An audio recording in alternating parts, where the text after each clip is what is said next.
First of all, thank you for inviting me. Flamstead has been a fairly big part of my life, actually, for about the last 5 years now. I came here to give a lecture right back at the start of this project, so back before any of the work was done.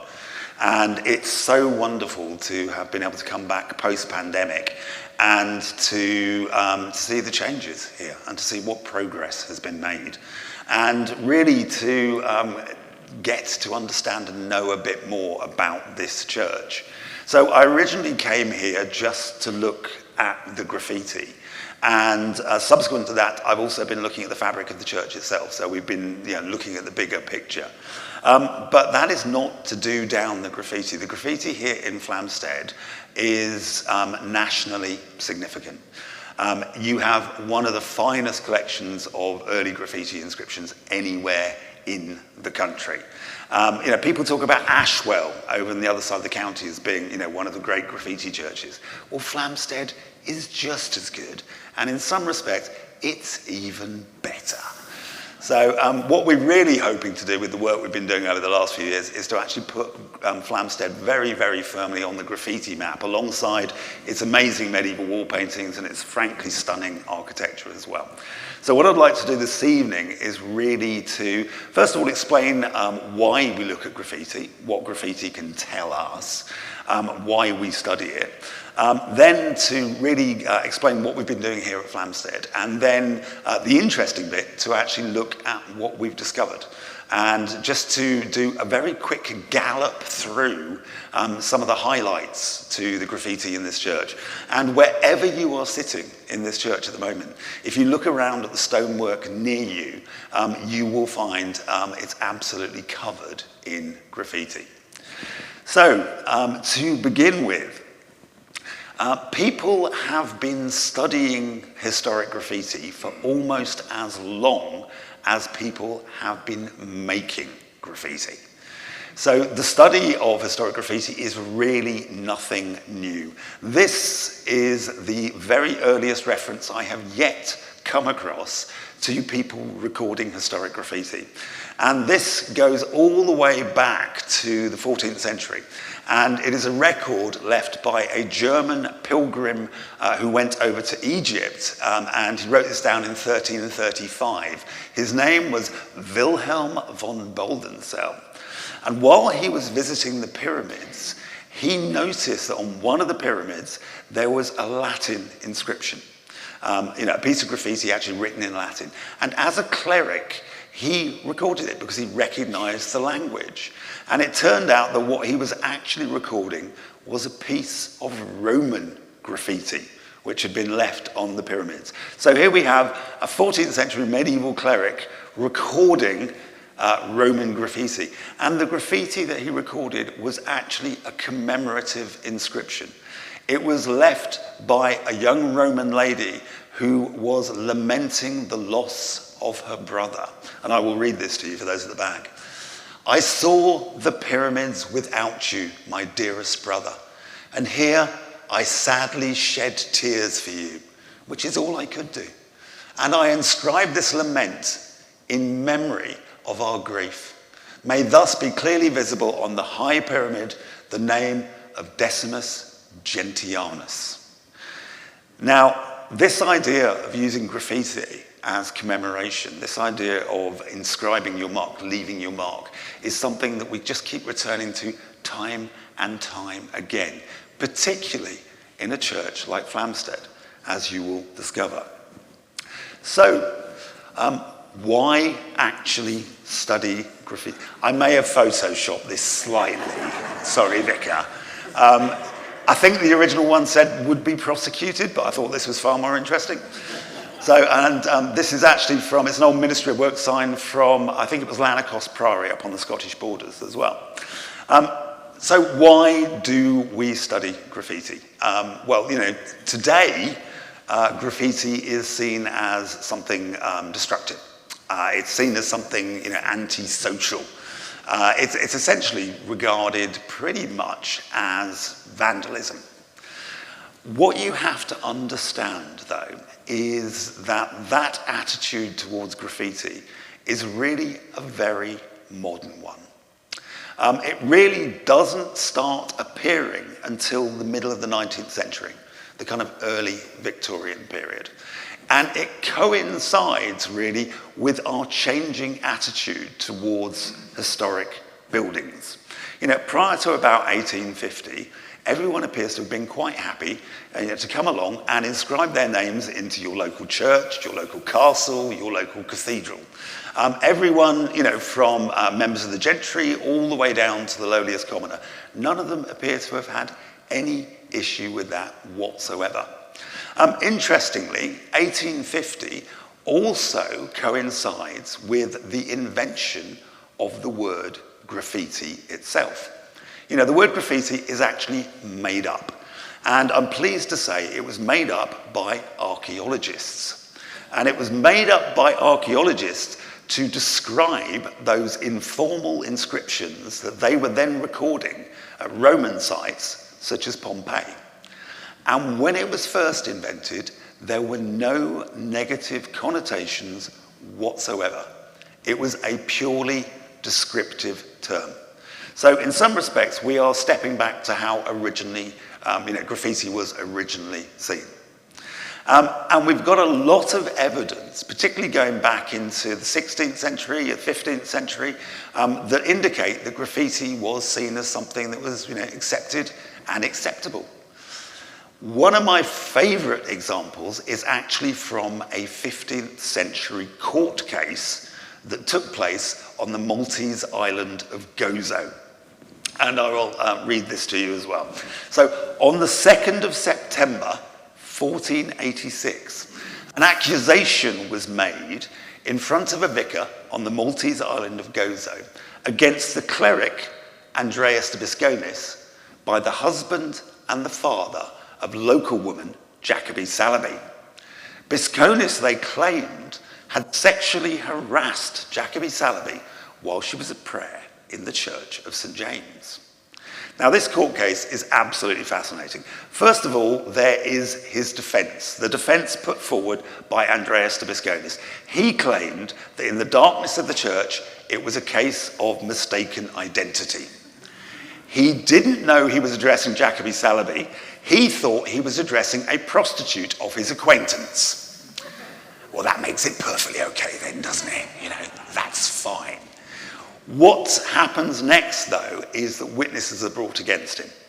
And these two witnesses say that they have seen graffiti on the walls of the Church of St James. Graffiti that was made by Andreas de Bisconis. And this graffiti described exactly what he'd like to do to Jacobi Salaby. Now, he was found guilty. And he actually spent 2 years in chains in prison as a result. But what's particularly fascinating is the judge's summing up. The judge makes it quite clear that there are lots of graffiti inscriptions across the wall of St James. And that it was just this one graffiti inscription that was left by Bisconis. And he also made it clear that they had no issue whatsoever with there being graffiti there. It was the content of that graffiti that they had issue with. So as I said, going back prior to 1850, no one appears to have had any issues whatsoever with walking into St Leonard's and leaving their mark on the wall. So what can the graffiti tell us? What can it actually tell us that we can't find out elsewhere? Well, again, St Leonard's is a really, really wonderful example. If you look around you, you look at the stained glass or, the wall paintings, wonderful wall paintings here, our wonderful alabaster monuments. Just about everything you are looking at here relates to the elite. It relates to the top 5 or 10% of society. So essentially those who could afford to have themselves memorialized, those who could afford to pay for these wonderful things. So where then are the rest of us? Where are the other 90 or 95% of medieval society? Well, as any good archivist will tell you, they do turn up in other documents. They turn up in the odd will, they turn up in the odd legal document, they turn up in the odd manor court roll. However, for me, all of those documents are what I would describe as being kind of atypical. They really only reflect when those individuals come into contact with authority. And they don't really reflect the everyday interactions of those individuals with the church, as either a building or an institution. Leslie's going to argue with me now, I can see. She's building up to it over here. The wonderful thing about the medieval graffiti is it has the potential to have been made by anyone and everyone. Everyone, all the way from the lord of the manor and the parish priest, all the way down to the lowliest commoner. And there aren't too many areas of medieval studies where you get that entire cross-section of medieval society all in one place. As one Oxford professor said to me a few years ago, he said it's a bit like digging up a new Bodleian library in your back garden. This is a whole new window into the medieval world. However, it's not that straightforward. What you have to remember, like all areas of medieval study, is that we're not seeing a complete picture. And Flamstead is a really, really good example of that. The walls of Flamstead Church, like every other church, are in some cases temporary and fluid. Things change, things get destroyed, new things appear. And the wonderful thing about graffiti, of course, is that, well, not the wonderful thing, but certainly one of the things about graffiti is that new things do appear and have been appearing all the way from the Middle Ages. So we haven't just got a snapshot here on the walls of medieval Flamstead. We've also got 16th century Flamstead, 17th century Flamstead, 18th century Flamstead, and dare I say it, 20th century Flamstead as well. The archive, as it were, of medieval graffiti is constantly changing, which is why it is incredibly important to record what we have here on the walls. This is one of my favourite graffiti inscriptions ever. This is from a small church in Norfolk called Beecham Well, and this is known as the Beecham Well Demon. You would be amazed at the amount of demons that we find on the walls of our churches. Lots of images of demons and devils. We don't find, Vicar, any angels, just saying. It's always demons. So, whether that's a reflection of people's, kind of what they're really sort of fearful of, who knows? This, though, as I say, was one of my favourite inscriptions. And it's pretty well known. It was recorded well over a century ago. It's been used as book covers, it's been used on websites, it's been used in TV documentaries. Unfortunately, in February last year, Beecham Well Church caught fire during, sadly, a restoration project, the very, very last day of the restoration project. The church itself was gutted. And alongside losing, as you can see, all the roof and the rest of it, luckily they saved the tower, they also lost all the graffiti. So Beecham Well Demon no longer exists. It exists only as a record. However, as someone pointed out, at least the demon went out in flames. So, one way of looking at it. So, what have we been doing here at Flamstead? Well, as you know, we have a very complex church here. We've got a lot of different building phases, and we have an awful lot of graffiti.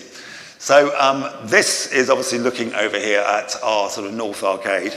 Every single surface in here is covered in graffiti inscriptions. So what I have been doing over the last few years is to record every single inscription. And that is no mean feat when you look at some of these surfaces. So these surfaces are absolutely covered in a kind of a palimpsest of different layers of graffiti. So what I have been doing, and what others have been doing alongside me, is literally recording every single surface, stone by stone. So in the end, we end up with a record like this. This, believe it or not, is a two-dimensional representation of the south side of the tower arch with our consecration cross there. So the tower arch is really quite quiet in graffiti terms. There isn't that much there. So every number you see here represents an individual inscription. That will then refer you back to a photo record, which will have that number, and it will have a description of what's there, and it will have high-resolution scaled photographs as well. So we are creating, or have created, a full two-dimensional graffiti image of this church. By the end of it, you should be able to take this very large amount of data, and if you find a graffiti you particularly like, you'll be able to go, that's the reference number, this is where it's located on the plan, you'll be able to walk straight across to it, if it hasn't been lost or covered in something else since then. So we really are creating a snapshot in time. Now, the graffiti here, as I said at Flamstead, is really quite special. And some of it, as you can see, is really very, very obvious as well. Some of these are really, really deeply inscribed. You can literally see them as I'm standing here. We've got 3 inscriptions here, which all date to the very late 16th century. And they were all created as informal memorials. So these are memorials for the people who have died. We've got one over here to old John Grigg, we've got the other one here, another one there. We've also got a more modern one, which was then created to imitate these ones in the 20th century as well, which I'm not recommending we do in the future for, obvious reasons. When they actually created that modern material, they sanded down the pier to get rid of all the nasty medieval stuff so they could cut the new one in. So we're not going to do that anymore. So these, though, are really interesting because what we've been able to do with these is we have been able to cross-reference them with the documentary evidence. And it has changed our view of what we thought about these inscriptions. When I first looked at these, and I've actually written and published on these, and I'm now quite happy to say I was wrong, I was under the impression that these were the memorials created by those people who couldn't afford your nice big monuments, who couldn't afford your nice big ledger slabs. I thought this was the local people of Flamstead actually creating these for their friends, people who perhaps couldn't afford to have the other memorials, but they wanted to commemorate them in some way. This one in particular is one of my favourites. In this middle space, at this seat's end, there lieth buried our neighbour friend, old John Grigg of Cheverell's End, anno 1598, April the 15th. So there you go, old John. I had images of old John Grigg kind of in a rocking chair with a tartan rug, that kind of thing, sadly missed by everyone. And old John Grigg is over here, by the way. So there would have been originally pews coming out here. We've got images of when there were still box pews here. So old John Grigg is actually buried somewhere here at this seat's end. So old John Grigg is still kind of with us tonight in some respects. By cross-referencing the documents, by cross-referencing the graffiti with the parish records and our transcribed documents, actually a new picture has emerged, which is why it's important to not look at the graffiti in isolation. It turns out that old John Grigg and our friend of the Bailey over there are actually, they're not kind of the poor people of the parish. They're actually the upper levels of the parish. They are the parish elite, as it were. In another generation, they're going to be having monuments like that.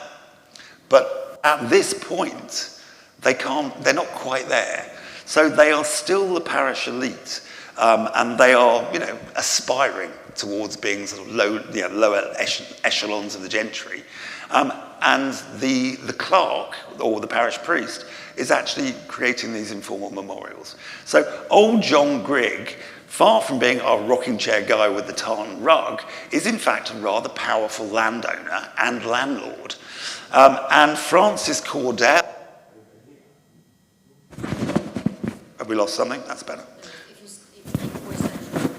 Okay, so Francis Cordell, our Virgin Maid over here, we believe, although we have to check this one, we believe is actually the natural daughter of our gentleman who has the fine monument over there, whose name escapes me.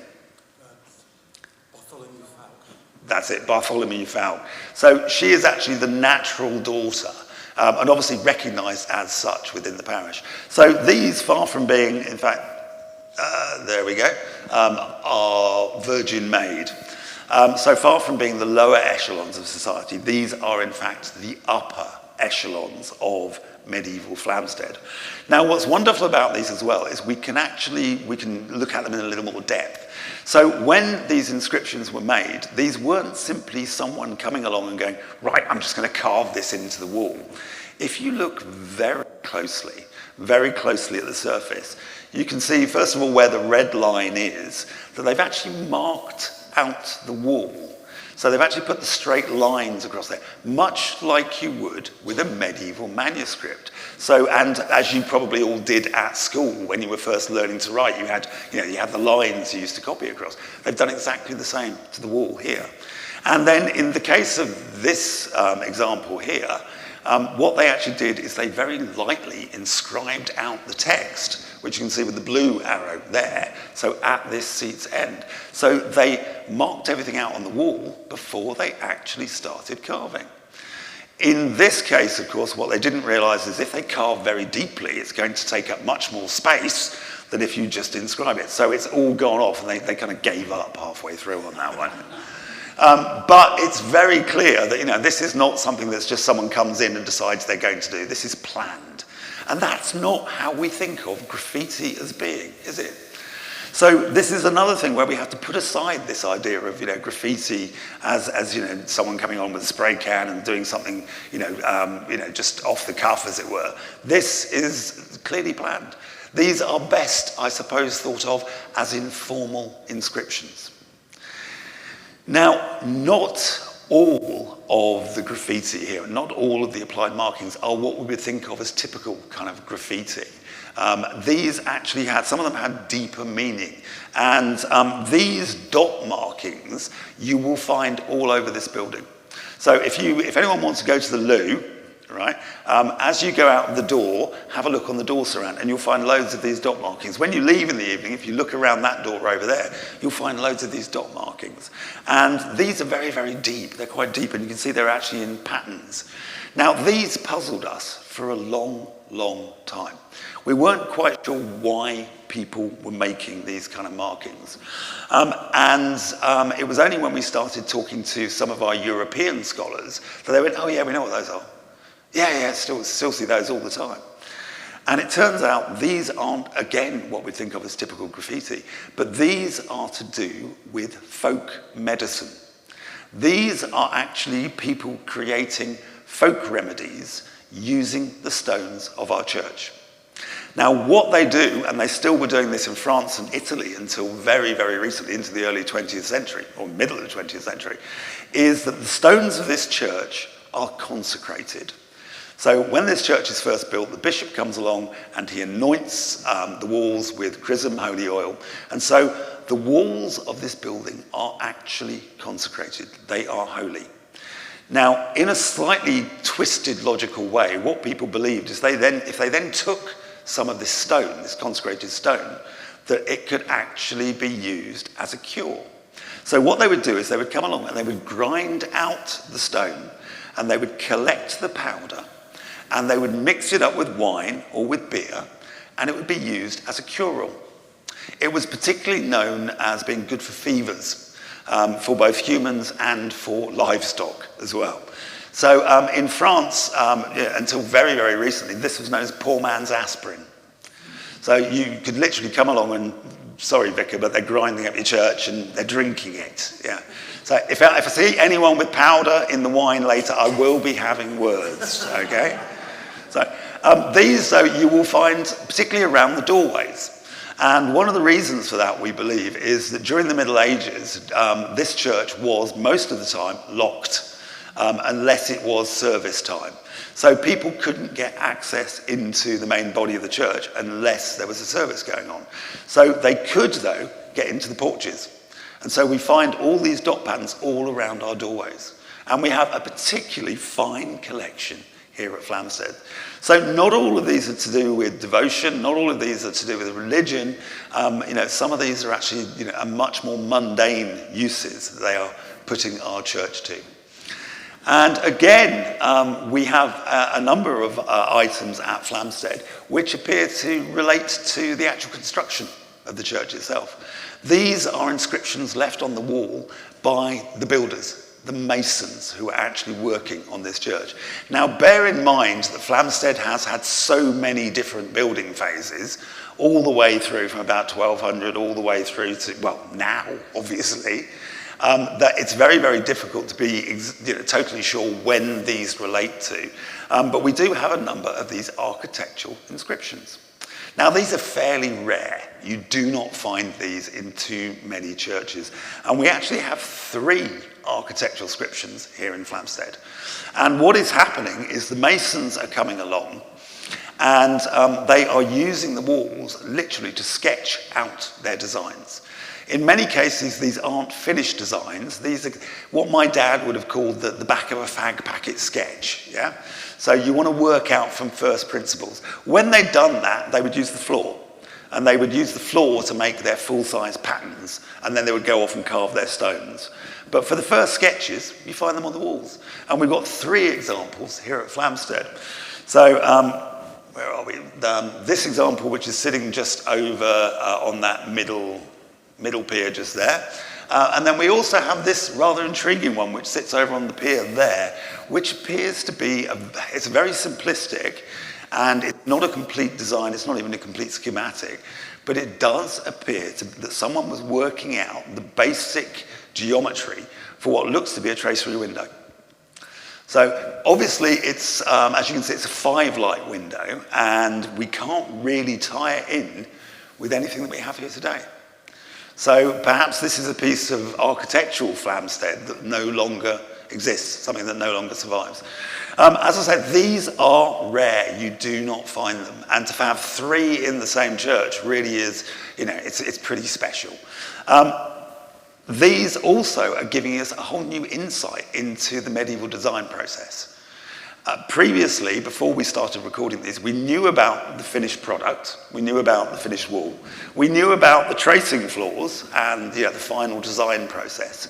We knew about people designing bits on manuscripts. We didn't understand this interim stage, where you go from someone sketching out on a manuscript to someone doing it on a tracing floor. We didn't understand this. So this is giving us complete new insights into how medieval masons worked. The one thing you do find on the walls of Flamstead, though, are people. Faces. Flamstead is covered in little characters. You only need to wander around and take a torch to these walls to find that you are looking actually at one of these little figures. There's a bit of a joke amongst the graffiti hunters that if you stare at the walls for long enough, you soon find them staring back. And in the case of Flamstead, it's really not that far from the truth. This particular individual, he's acquired a name over the last few years. He's just known as the Grumpy Face. Right? So we're not quite sure who he was. We're not quite sure when it dates to. It does appear to be quite early from its situation and from what else is around it. But he is just known as our little Grumpy Face. And this, I should have included the scale here because he's tiny. He's absolutely tiny. You have all walked past him and many of the others probably many, many times. But Flamstead, as I say, is absolutely covered in these little figures. Many of these have been sort of previously recorded by Violet Pritchard and several others, but we are getting new insights into some of these little figures. This one is a little puzzle. This is on the pier at the back towards the organ, actually on this side. And I think we were sort of contemplating exactly what it was meant to be earlier. It does appear to be someone in some sort of frock or something of that nature. Unfortunately, with a lot of these figures, unless we have clear depictions of clothing, or unless they're directly associated with text, or unless someone very conveniently puts a date in there, which they don't tend to, dating these is incredibly difficult. So we obviously we take it from, we've got a number of clues, we can take it from style of dress, style of text, but a lot of these, the most we can say, or the best we can say is kind of, pre or post-Reformation, and in some cases we can't even say that, simply that this was created, a number of centuries ago. The other thing, of course, that we find on the walls of all of our churches, and Flamstead is certainly no exception, is heraldry. An awful lot of heraldry. This church probably has slightly more than most. A lot of it, as you can see, is pretty simplistic. We do have examples where you can see slightly more. So we have this manche design, which is a heraldic sleeve. And we have another example where it's actually, the manche design is actually set inside a shield as well. Now, the wonderful thing about heraldry is that a lot of historians get very excited because you think if we've got heraldry, we can identify people. Unfortunately, when it comes to the graffiti, that is incredibly difficult. And there are a number of reasons for that. Firstly, a lot of these inscriptions, the heraldic inscriptions, as you can see, are pretty generic. They are fairly rough and ready.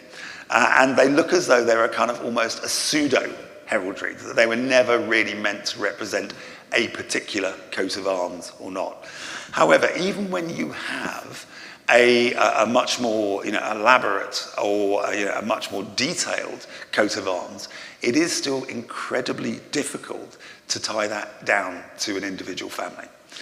And the reason for that is really quite straightforward. Heraldry relies on colour, pigment, and it is the one thing we don't get on the walls. Now, of course, this church would have been covered in a lot more pigment when some of these were made, so it might be the case that these were actually cut through pigment, which would then, create colour. But in this case, I'm afraid, we've got a lot of heraldry here, but it's almost impossible to tie it down to individual families. Although I think we do have, with the manche, we do have several local contenders, as it were. There's our little grumpy man again. Other kind of heraldic symbols that we do see on the walls here, of course, is the fleur-de-lis. Now, the fleur-de-lis is used a lot in heraldry, but what you also have to remember is it is a religious symbol, particularly during the Middle Ages, and it is directly associated with the cult of the Virgin Mary. So the lily is used as the symbol of the Virgin all over medieval art, not just in graffiti, but in wall paintings, in manuscripts. So it ties in with what we know about a lot of the other graffiti that we find across the walls here, which is that it is devotional in nature.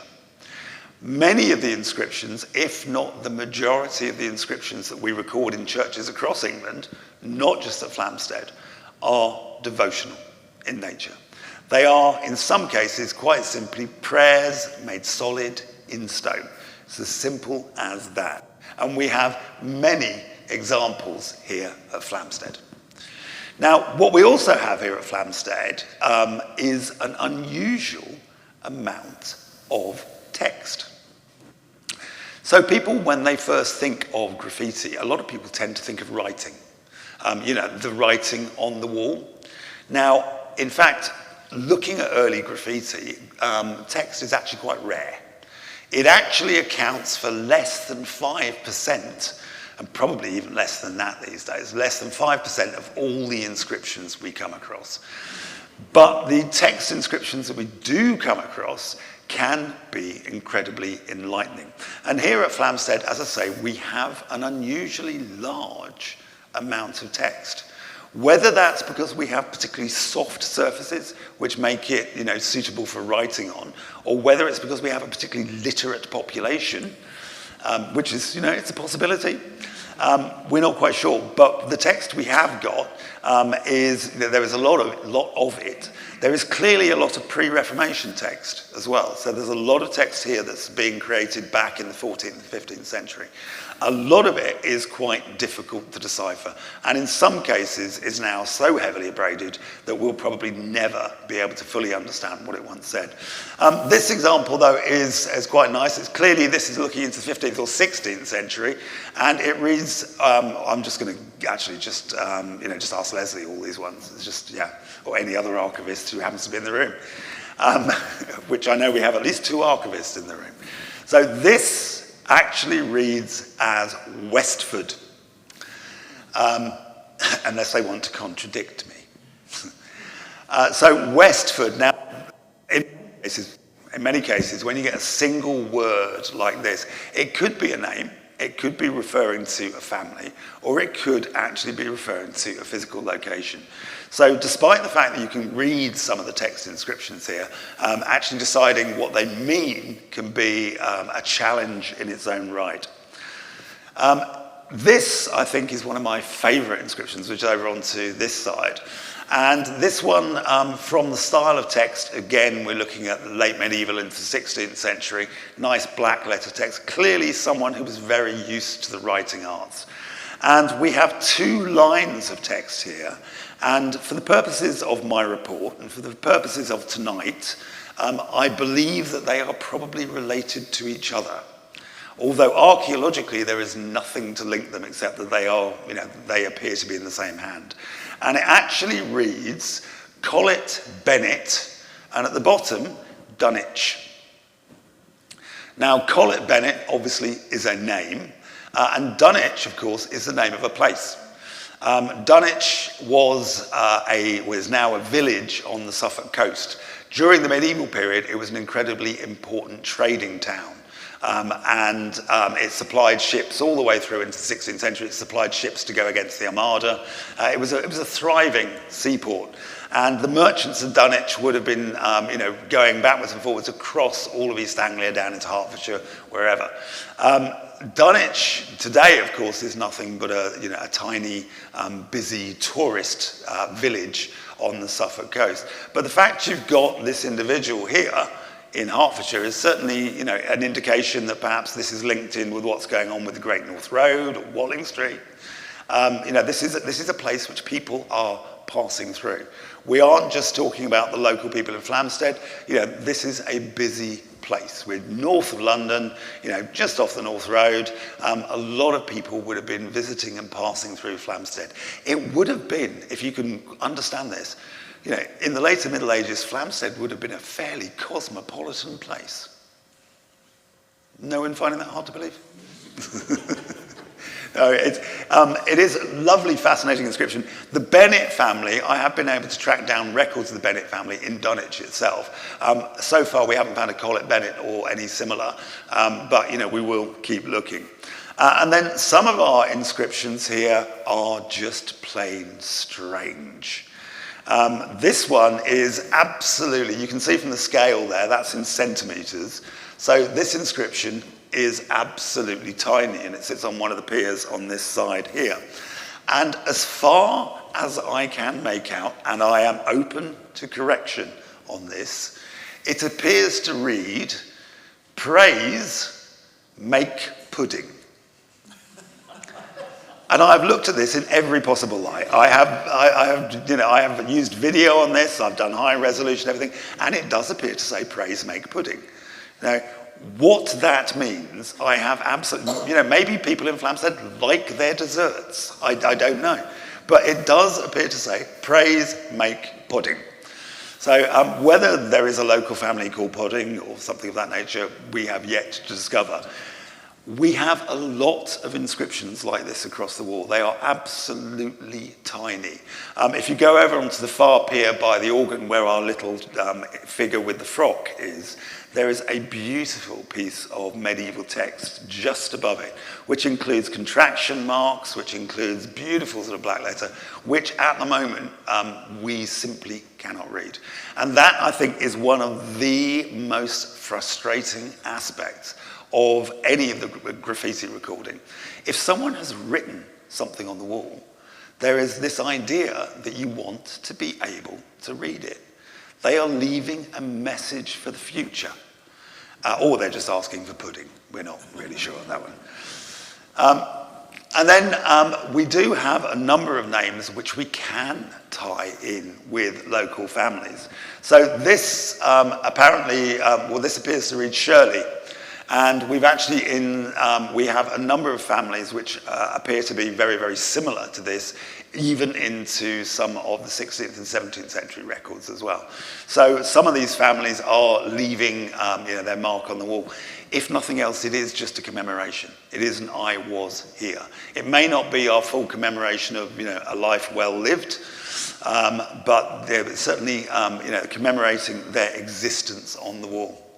And then other families, the Montforth family, who again turn up in local records in not just Flamstead, but in the surrounding parishes. So these people are people who do turn up in those records. They are notable enough to turn up in those records, and they have absolutely no issues of leaving their names on the wall. Now, moving aside from text, some of the most common inscriptions we come across are things like this. These compass-drawn designs. Now, these motifs you will find all over this church. And these... Try again. These are really part of that whole series of devotional imagery that we were talking about. These are what are commonly known as, or less commonly known as, ritual protection marks. Otherwise referred to as apotropaic marks, or as they're still referred to in areas around the Baltic, holy signs. Now, these are symbols, signs, and motifs that appear in the art and the architect of the early medieval church.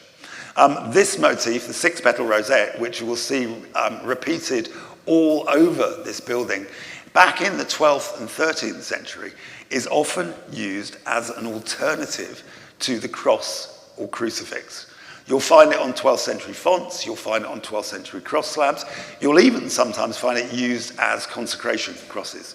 So back in the 12th, 13th century, this particular motif is just an alternative or replacement for the cross or crucifix. Now, the idea of these apotropaic marks is that they are designed to ward off evil. They are designed to protect yourself, either yourself or a space or a building. So you'll find them carved into chests, you'll find them even inscribed into the flyleaves of manuscripts. So these are designed to ward off evil. Now, if you think about it, this idea of a motif or a symbol designed to ward off evil really isn't anything that should be a stranger to anyone who knows anything about the church. The most common and the most powerful of all apotropaic marks is, of course, the cross or the crucifix. We use it to consecrate our buildings and drive out evil. The cross is used during the baptism ceremony to drive out evil spirits and, welcome a child into the church. So these apotropaic marks are just an extension of this idea of warding off evil.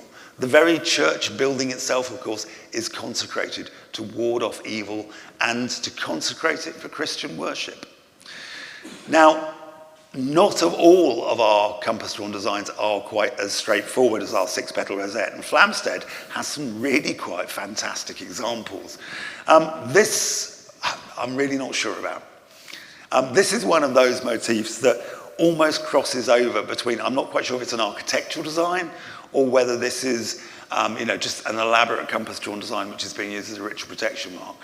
The number of compass-drawn designs that we've got in this church, well, there's over 30. There's over 30.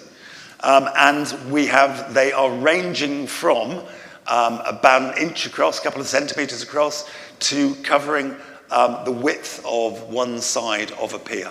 So we're looking at something which is kind of 8 inches across. A complete variation. And in some cases, they never quite got around to finishing them. This, I think, is one of my favourite ones. It sits on the pier just over there. And it's in common with quite a few of these that, they are clearly making elaborate attempts to produce these. And then halfway through, they just kind of go, oh, well, that went wrong. And then they leave it. And so I think these are kind of, tell you slightly more in some respects than, some of the very elaborate finished ones. But as I say, this church is absolutely covered in all of those types of apotropaic marks. Now, one of the most common and one of the most unusual ones, and ones that the vicar might find a bit strange being in her own church, is, of course, the 5-pointed star or pentacle. Flamstead's got quite a lot of these. Now, of course, today, the pentacle is associated with the kind of Wiccan movement, with witchcraft, with demons. But again, this is a really good example of how symbols and motifs change over time. What we know is that back in the 14th century, the pentacle is a Christian symbol. And it's not just a Christian symbol, it is one of the most Christian of all symbols. And the reason we know this is because, just to please the archivists in the room, we have a documentary reference for it. And that documentary reference is the 14th century poem of Gawain and the Green Knight, which I'm sure you've all read in the original Middle English. Yeah.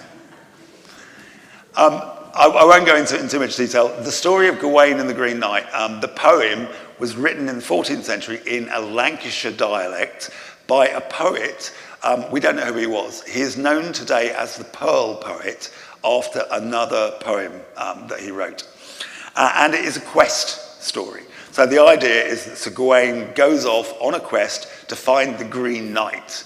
And the poet goes into an awful lot of detail about the arming of Sir Gawain before he goes off on this quest. And it talks about his horse, and it talks about his sword, and it talks about his armour, and then it comes to his shield. And it says, Sir Gawain had a scarlet shield, and on that shield was a gold-coloured pentacle, a pentagram. And the poet says, and now, even though it will ruin and interrupt the flow of my story, I will explain to you the symbolism of the pentacle. And he does, for about 30 lines, and it does really interrupt the flow of his story. And he says the pentacle, he says, represents the 5 wounds of Christ. It represents the 5 virtues of the knight. It represents the 5 fingers of the hand given by God to do good deeds. And on, and on, and on. So he makes clear in this one poem what the symbolism of the pentacle is in late 14th century Lancashire. And as I say, it is not just a Christian symbol, it is one of the most Christian symbols. So the vicar need not be worried about finding it all over the walls of her church. I do know a story about, there was a deserted church in Norfolk, which one of the church wardens decided he would start a project to restore. And he realised that all across the walls were these pentacles. And he immediately added 2 and 2 and came to about 5.5. And he decided that the church, while it was abandoned, had been used as by devil worshippers, right? So he got the police involved. And then he got the army reservists involved, territorial army involved. Then he got the local media involved, including, of course, the Daily Mail and a few other sort of tabloids, devil worshippers in our church. And then someone had the bright idea of calling me. And so I went along and said, yeah, you've got pentacles all over your church, but if you're looking to get the culprits, you're about 5 centuries too late. So territorial army were terribly disappointed. So these are another of these ritual symbols, these Christian symbols that we find all over the walls of our church here. And of course, the most common one, as I said, and one that appears all over the walls of the church, all around our door surrounds. You only need to just look, as I said, if you go into the loo again, look back at the door surround, it is absolutely covered in crosses. Now, what's really interesting, of course, is that the earliest reference we have to graffiti being made on a church in England is someone inscribing a cross. And that particular individual, if you didn't know it, was a young lady by the name of Christina of Markyate. So the story is, as a young girl, she was taken to the Abbey at Bury St Edmunds. She was so impressed by the devotion of the monks she saw there that she immediately made a vow that she would become, a female. Not sure what the term was at the time. Yeah, hermit, anchoress, anchorite. Yeah, religious, a female religious. And as a physical manifestation of this vow, she inscribed a cross into the door of St Albans Abbey with her fingernail.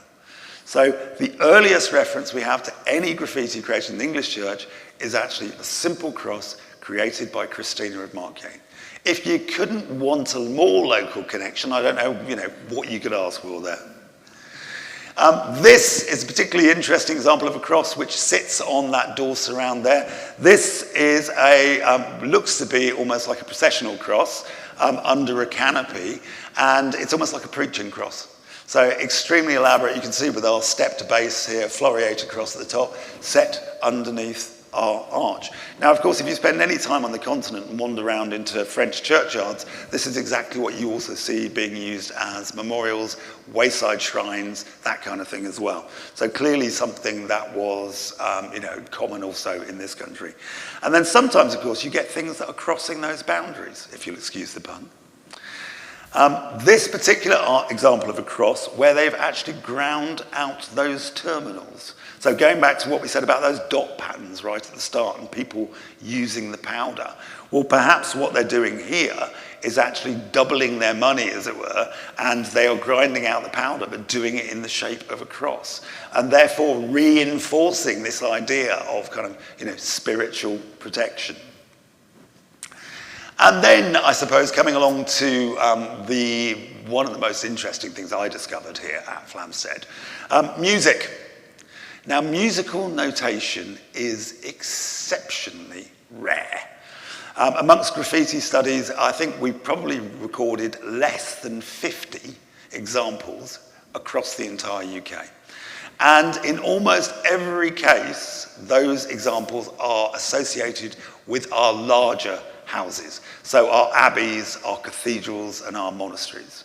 That doesn't mean that music wasn't incredibly important here locally, but it just means that formal musical notation was being used only in those larger places. So music here would be taught in a much more kind of peripatetic manner.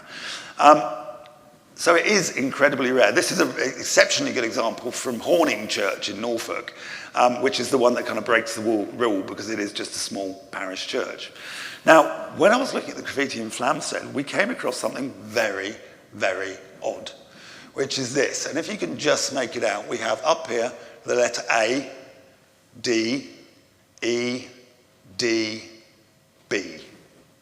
And I was absolutely puzzled by this because it takes the form, particularly as it's set out there, almost stave-like, it takes the form of music. The lettering, as you can see there, is kind of Lombardic in style as well. So this is clearly going back into the Middle Ages. And everything about this kept saying music to me, but it's like nothing I have ever seen elsewhere in graffiti. So I contacted a couple of professors from Oxford who, when we discover musical notation, we always send it to this project in Oxford who've been collecting fragments of medieval music. And I said, look, I've come across this in Flamstead Church. Everything about it is shouting out music, but I've never seen anything like it. And they looked at it and went, it is music. It is musical notation. But they too said it's incredibly rare to see anything like this. And certainly we'd never seen anything like this in graffiti at all.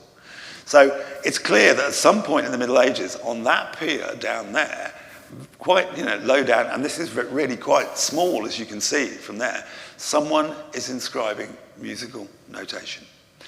Now, this is nationally significant. There's nothing like this anywhere else. It is, though, just a tiny, tiny fragment of music.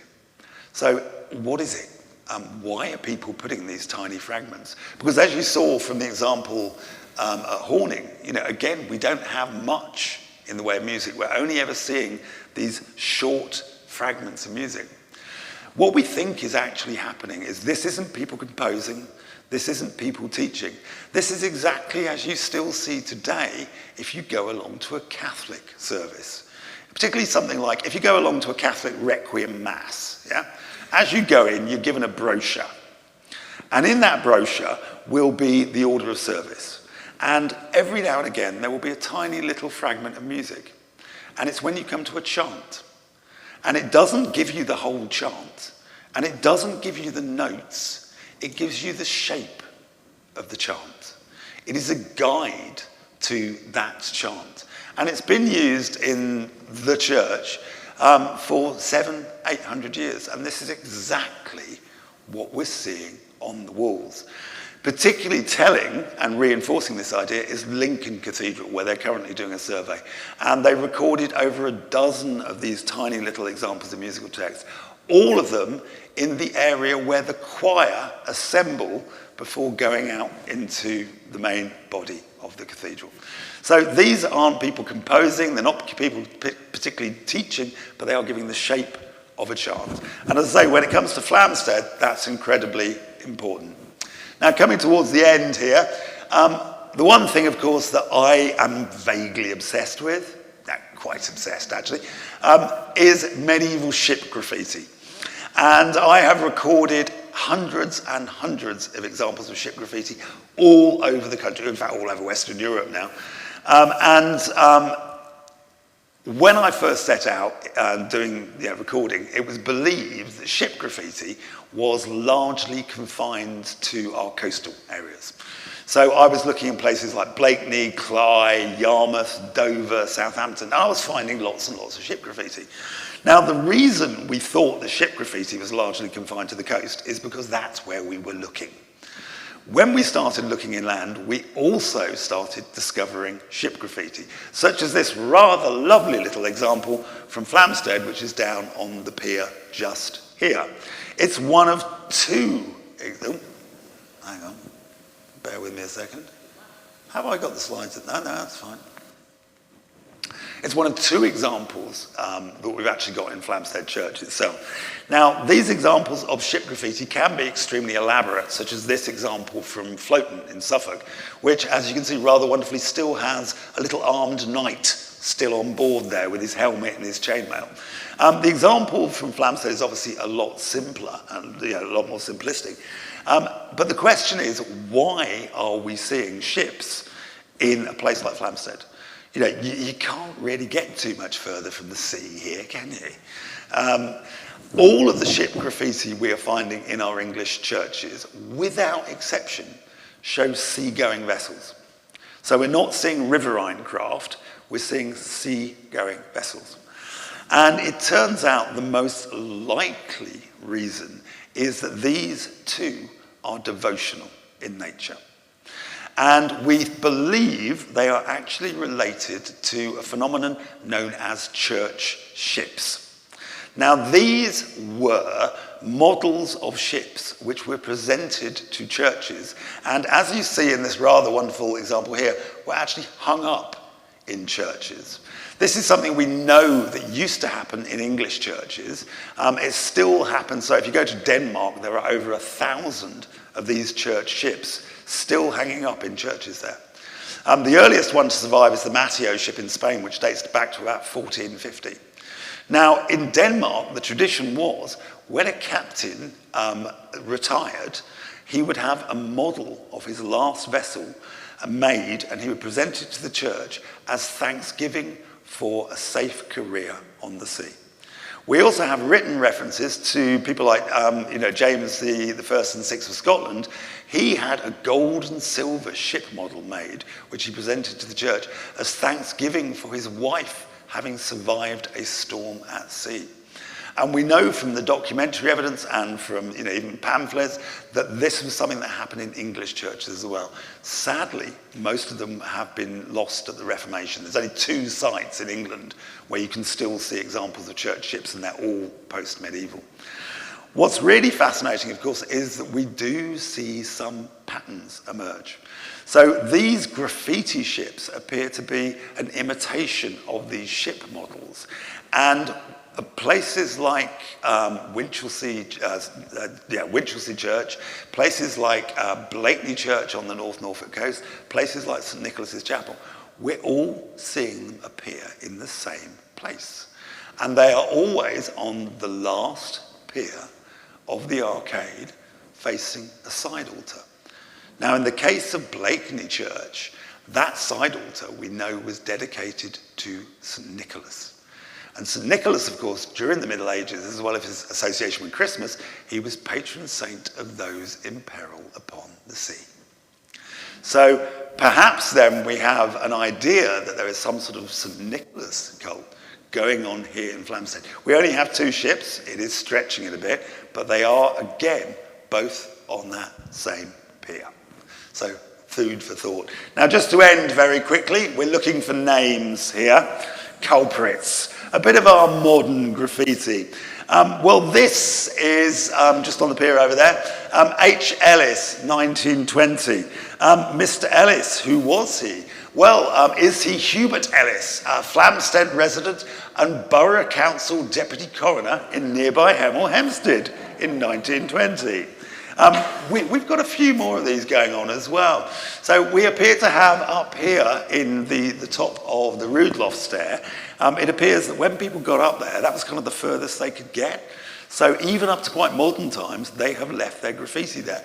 And it also appears to be a lot of our workmen.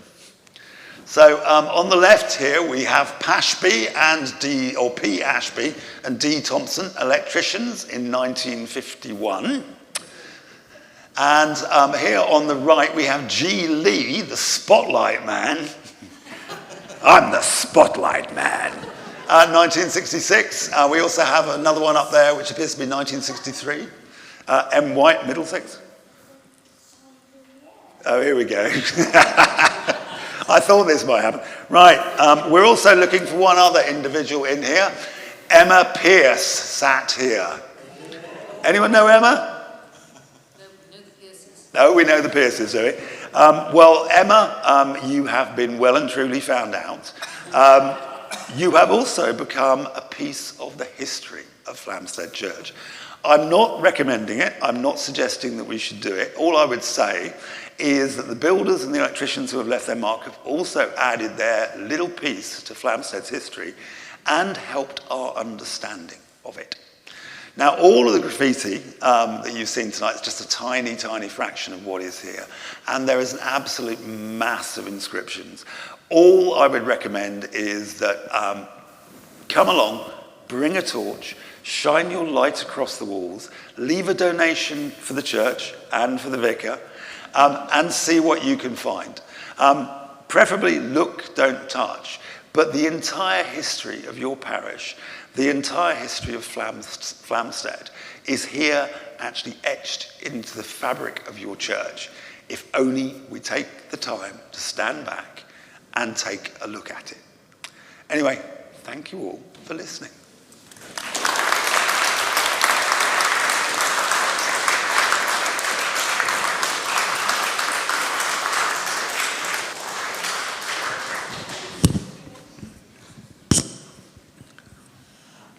Are we all too stunned by that?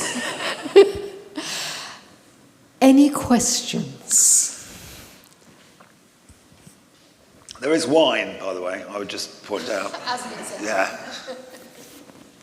Well, it was partly answered already, but with regard to the phraseology of some of the graffiti, it did cross my mind, had you taken into account dialect? But then you mentioned the magic word, and I think you already have. I think to a certain extent, yes, we take into account dialect, but what you have to remember is that right up until relatively recently, there is no set spelling anyway. So, with the with things like please make pudding, it could be that we need to say it in a strong Hertfordshire accent. The problem we have with someone like Hertfordshire, though, as I said, is this is pretty cosmopolitan. So you're seeing a lot of people. So our friend from Dunwich probably had a really strong Suffolk accent as well. What you do have to remember, of course, is that those people who are writing on the wall are literate. So they are immediately then from that top, the upper half of society, as it were. But yeah, we have to take dialect, we have to take education, all that into account. It is incredibly difficult, particularly in a place like this where we don't know where people are coming from. But yeah, it's certainly something we try to do. I'd heard that there were probably examples of ancient games on the piers. Is that true? No. So what we're seeing on the piers is we have things that look like games. Right, if you see that these are simple sort of grid patterns, and you find them on the piers. Now, they are used for things like sort of three-man's Morris, so sort of tic-tac-toe, if you see them on a flat surface.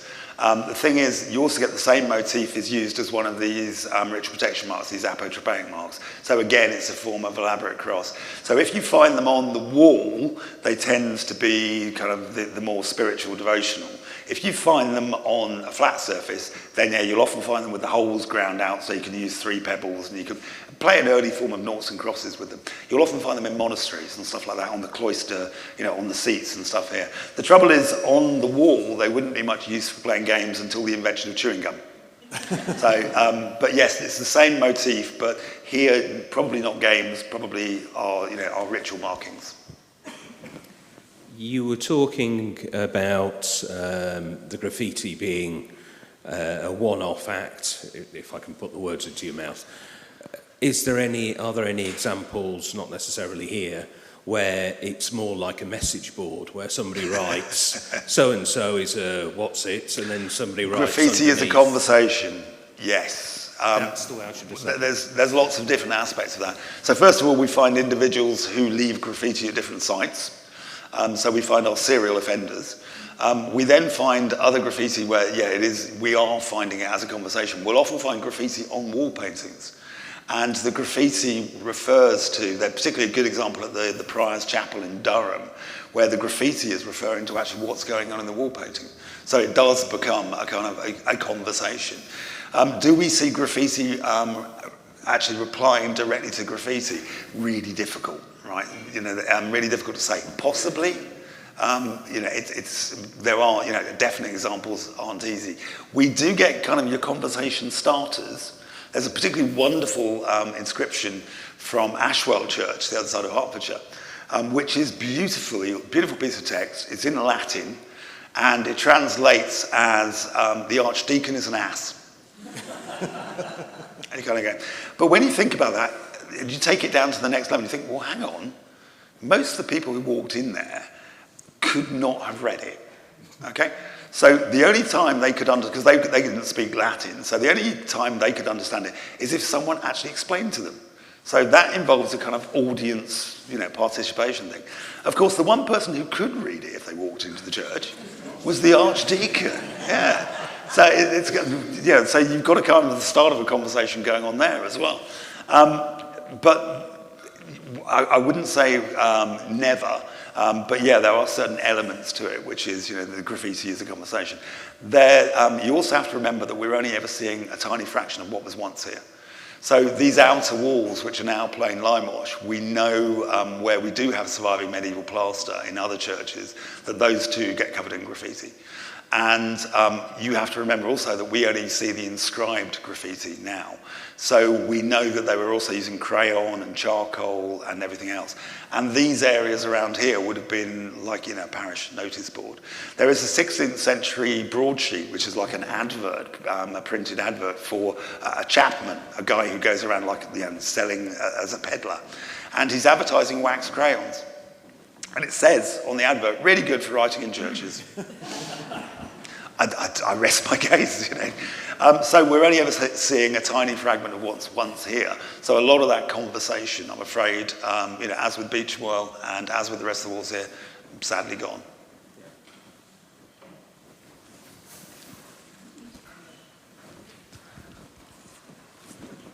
Mary. Thank you. On the slide of the processional cross, there's a line coming down on the left-hand side as you look at it with a bulbous picture. Is that a thurible? Ah, well, there you go. It could be, couldn't it? So let's move back. Bear with me a second on that. There's an awful lot going on the door surround out to the toilet. Yeah, it could well be. Yeah, it could well be.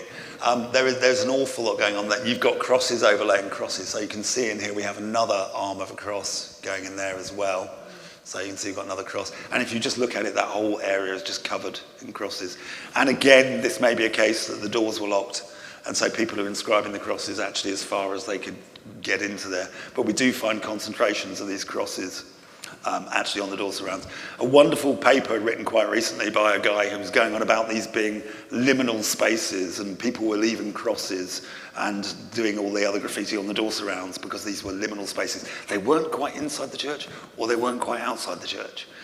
Or alternatively, the door was locked. You know, one or the other. So, but yes, it could well be. But there's an awful lot going on over there. Well worth a look. I think Peter had a question.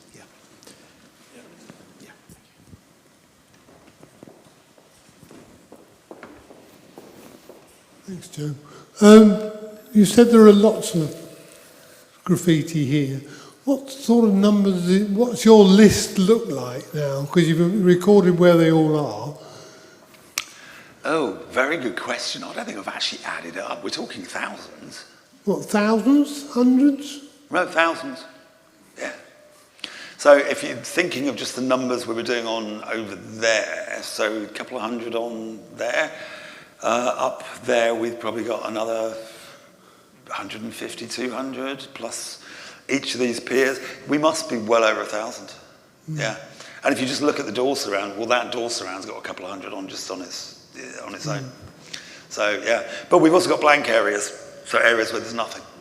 So we normally expect to find quite a large concentration over on our chancel arch. There's nothing. There's a lot of it has been kind of reworked there as well. So I would say, yeah, we'll be looking about 1,000 plus. Sorry, I've got a second question. Can I ask a second question? Modern technology, is there any way that can help identifying how old the incisions in the wall actually are? Simple answer is no.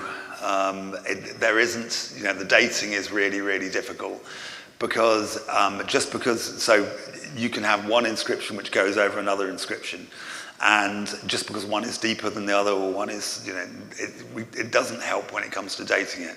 What you can see with those modern inscriptions, you know, Emma Pierce, we know where you are. With the modern inscriptions, so if you look at those, they're very, very pale. And that's because they've been done quite recently. Over the centuries, they will fade back. And in fact, if you go back to 1920, they've already faded back to that, which is still, you know, slightly paler. Give it another 100 years and they'll fade back to being the same colour as the stone. So you can pick up certain hints on dating like that. But really, no, there is no modern technology as yet that can really help us. So we have to rely on other factors: the architecture, costume, style, context, the text itself, the style of lettering. And it is pretty imprecise. You know, people, if you are going to leave graffiti, leave a date, please. Makes my life so much easier. Matt, that was just fantastic. Like everybody else, I'm bowled over by how many graffiti there are here. And I wonder how typical you think this is of medieval churches, because you can go down the road to Redbourne and there's not, you This isn't typical. put to find one. Yeah. Why is it that have they survived better here? I think there's a number of things. So Yeah. Hertfordshire has got a lot of really good graffiti churches, and they share common factors that they've got very soft stone. So Ashwell, Anstey, or they start with the letter A. So Ashwell, Anstey, fantastic collections. Flamstead, fantastic collection. They've all got quite soft stone. They've also got a history of deprivation. So they've got a history where if you have a nice big town church, it gets more money spent on it. It gets restored more often. The walls get cleaned back. You lose your early graffiti. Flamstead has had periods, as we know in the past few centuries, where it hasn't had the money. And it hasn't had a lot of money spent on it, and it's had periods when it's been, bits are falling down. They can't afford to do a great deal here, and that's meant they've survived. So the richer town churches, they get lots of renovation. The poorer parishes, things tend to survive better. So I think it's an indication that the church here has, for some centuries, has not had a lot of cash to spend on it. Which is what we knew anyway. But I also think there's a number of factors. So it's things like soft stone as well, and it's a busy place. It's a busy place. So, but it doesn't make sense in some cases. So I can go into churches in Norfolk, and there's two churches I use as really good examples. Beddingham is one, and then you've got Woodton, which is about half a mile away. The churches have almost identical construction histories. They are almost identical churches. Beddingham is full of graffiti. Woodton, I found one single compass drawn inscription. So sometimes there's no rhyme or reason to it. I have no answers. I'll shut up now, there's wine. Oh, one more, sorry. Is the greater part of the graffiti that we see, as it were, intended as publicly facing? It's meant to be seen? Or is there some graffiti that is, as it were, hidden and secret? And have you, as it were, discovered many secret inscriptions? I think most of it is very, very public. And what you have to remember today is that we're not seeing it as it was first created. So when these inscriptions were first created, they were either cut through pigment, which would have made them. So if you imagine, we've got red pigment on that pier just there. So the inscriptions, when first made, would have cut through that red pigment to sort of, reveal the pale stone beneath. So, far from being hard to see, these would have been one of the most obvious things you saw when you walked into the church. I recently, just before the pandemic, well, literally at the start of the pandemic, I was in northern Italy. Yes, I caught COVID. I was in northern Italy looking at Siena Cathedral. And the undercroft there was used as a medieval chapel, and it was only in use for about 80 years, but it has these amazing Romanesque wall paintings. And it was filled with sand, and then it was only excavated by archaeologists back in about in the 1990s. And they discovered all these fantastic wall paintings, which were as fresh as the day they were painted. And they are covered in graffiti. All the borders, all the surrounds, and the thing that's most obvious about it is that they cut through the pigment, so you've got all these white motifs, and you walk in, and suddenly the most obvious thing you see, forget your stained glass, forget your alabaster monuments, the most obvious thing you've got across all the walls are these hundreds of graffiti inscriptions. And the final thing that kind of tells me for the graffiti is that if these were secret, if these were hidden away, if these were something that the vicar frowned upon, then at any point in the past they could have come and literally wiped them from the walls. And the fact that they didn't kind of indicates to me that these were seen as accepted and acceptable. They were, after all, in most cases, they were prayers. What more fitting place for them than a church? So these were very much public facing. Did I mention there was wine? Yes. Matt, that's been absolutely magnificent. Thank you so much. You've moved my understanding of this church forward a quantum leap, and I am not exaggerating. Have you shared that experience? Would you please show your appreciation for that?